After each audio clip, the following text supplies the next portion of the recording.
നമസ്കാരം. മലയാളി വാർത്തയിലേക്ക് സ്വാഗതം. പത്മനാഭസ്വാമി ക്ഷേത്രത്തിന്റെ സമ്പത്തുമായി ബന്ധപ്പെട്ട ചർച്ചകൾ ബി നിലവറയുടെ ഉള്ളടക്കത്തിന്റെ പേരിൽ വഴിമാറ്റപ്പെട്ടെന്നും ഇതുവരെ കേട്ട ബി നിലവറ ശാപക്കഥകളെല്ലാം വെറും കെട്ടുകഥകളാണെന്നും ക്ഷേത്രത്തിലെ സ്വർണം കട്ടതിനെ കുറിച്ചുള്ള ചർച്ചകൾ വഴിതിരിച്ചു വിടാനാണ് ഇത്തരം ഐതിഹ്യങ്ങൾ പടച്ചുവിട്ടതെന്നും ചരിത്രകാരൻ MG ശശിഭൂഷൺ പറയുന്നു. ക്ഷേത്രവുമായി ബന്ധപ്പെട്ട് സുപ്രീം കോടതിയുടെ മുന്നിലെത്തിയ വിഷയം യഥാർത്ഥത്തിൽ രേഖകളെക്കുറിച്ചും നഷ്ടപ്പെട്ട സ്വർണത്തെക്കുറിച്ചുമായിരുന്നു.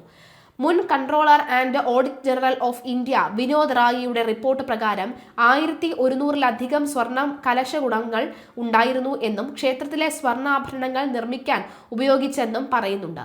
ഇതിലായിരുന്നു സുപ്രീം കോടതിയുടെ ശ്രദ്ധ പതിയേണ്ടിയിരുന്നത്. പക്ഷേ ചർച്ചകൾ ബി നിലവറയിലേക്ക് മാറുകയായിരുന്നു. ഐതിഹ്യങ്ങളുടെ പേരിൽ ജനങ്ങളുടെ ശ്രദ്ധ മാറി. നിലവറ ബി തുറക്കാൻ ശ്രമിച്ച ജഡ്ജിമാർക്ക് പരിക്കേറ്റതുൾപ്പെടെ ശാപങ്ങളും കഥകളും പ്രചരിച്ചു. എന്നാൽ യഥാർത്ഥ പ്രശ്നം നിധിയുടെ ദുരുപയോഗമായിരുന്നു എന്നും ശശിഭൂഷൺ പറയുന്നു. ശ്രീ പത്മനാഭസ്വാമി ക്ഷേത്രത്തിലെ ബി നിലവറയുമായി ബന്ധപ്പെട്ട പുറത്തുവരുന്ന വിവരങ്ങൾ ഭൂരിഭാഗവും അടിസ്ഥാനമില്ലാത്തവയാണെന്നും ചരിത്രകാരൻ MG ശശിഭൂഷൺ പറയുന്നു. ബി നിലവറ ഒരിക്കലും തുറന്നിട്ടില്ല എന്ന് പറയുന്നത് കളവാണ്. ബി നിലവറ ഒരിക്കലും തുറന്നിട്ടില്ലെന്ന് പറയുന്നത് കളവ് തന്നെയാണ്. ഉത്രാടം തിരുനാൾ 7 തവണ നിലവറ തുറക്കാൻ രേഖാമൂലം അനുമതി നൽകിയിട്ടുണ്ട്. ഇന്ത്യ വിനോദ് റായിയുടെ റിപ്പോർട്ടിലും ഇക്കാര്യം പറയുന്നുണ്ട്. ബി നിലവറ ഇരട്ട നിലകളുള്ളതാണ് എന്നുള്ള ഒരു വാദമുണ്ട്. ഭൂമിക്കടിയിലേക്ക് ഒരു ഭാഗമുണ്ടെന്നാണ് പറയുന്നത്. വിദഗ്ധ സമിതിയുടെ ആക്ടിംഗ് ചെയർമാൻ എന്ന നിലയിൽ 1.5 വർഷക്കാലം നിലവറകളുടെ താക്കോലുകൾ എന്റെ കസ്റ്റഡിയിലായിരുന്നു. പിന്നീട് ഞാൻ ജില്ലാ ജഡ്ജിക്ക് താക്കോലുകൾ കൈമാറി. അത്തരം ഒരു താക്കോൽ താൻ കണ്ടിട്ടില്ലെന്നും ശശിഭൂഷൺ പറയുന്നു. സുപ്രീം കോടതി നിയോഗിച്ച വിദഗ്ധ സമിതി ബി നിലവറ തുറന്നിട്ടില്ല. A, C, D, E നിലവറകളിൽ എന്താണുള്ളതെന്ന് നമുക്കറിയാം.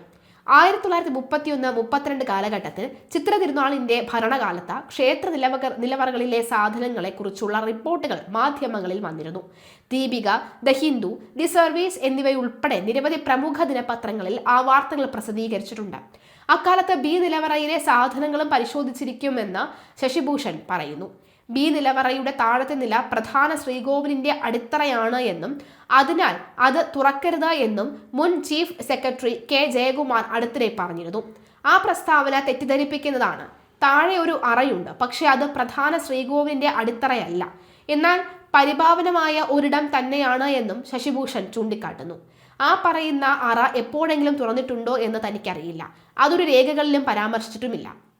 രാജകുടുംബത്തിനെതിരെ മുൻ മുഖ്യമന്ത്രി VS അച്യുതാനന്ദൻ ഉന്നയിച്ച ആരോപണങ്ങൾ കഴമ്പുണ്ടെന്ന സൂചനയും ശശിഭൂഷൺ നൽകുന്നുണ്ട്. ക്ഷേത്രത്തിൽ നിന്നും പായസം കൊണ്ടുപോയ പാത്രങ്ങൾ വഴി സ്വർണം കടത്തിയെന്നായിരുന്നു VS ഉന്നയിച്ച ആക്ഷേപം. എന്നാൽ ക്ഷേത്രത്തെക്കുറിച്ചോ അവിടെ പിന്തുടരുന്ന ആചാരങ്ങളെക്കുറിച്ചോ VSന് ധാരണ ഇല്ലായിരുന്നു.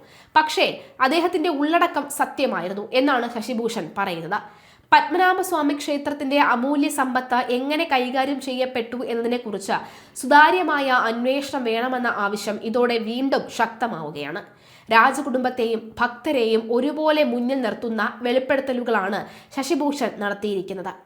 എന്തായാലും ഇത് രാജകുടുംബങ്ങൾക്ക് മാത്രമല്ല, സാധാരണ ഭക്തർക്ക് അറിഞ്ഞേ കഴിയുകയുള്ളൂ. കാരണം ശബരിമല പോലെ പത്മനാഭസ്വാമി ക്ഷേത്രവും കൊള്ളയടിക്കാനുള്ള നീക്കങ്ങൾ നടന്നിട്ടുണ്ടെങ്കിൽ തീർച്ചയായും അത് ലോകത്തിന് മുന്നിൽ കൊണ്ടുവരണം. ലോകത്തിന് മുന്നിൽ കൊണ്ടുവന്നാൽ മാത്രം പോലെ തക്കതായ ശിക്ഷ തന്നെ ലഭിക്കണം. ഇതിനി വെച്ച് താമസിപ്പിക്കുന്നത് ശരിയല്ല. സുപ്രീം കോടതിയോ ഹൈക്കോടതിയോ ഏത് കോടതി ഇടപെട്ടാലും ശരി, സത്യം പുറത്തു തന്നെ വരണം. അതിന് അധിക കാലതാമസം ഉണ്ടാകാനും പാടില്ല.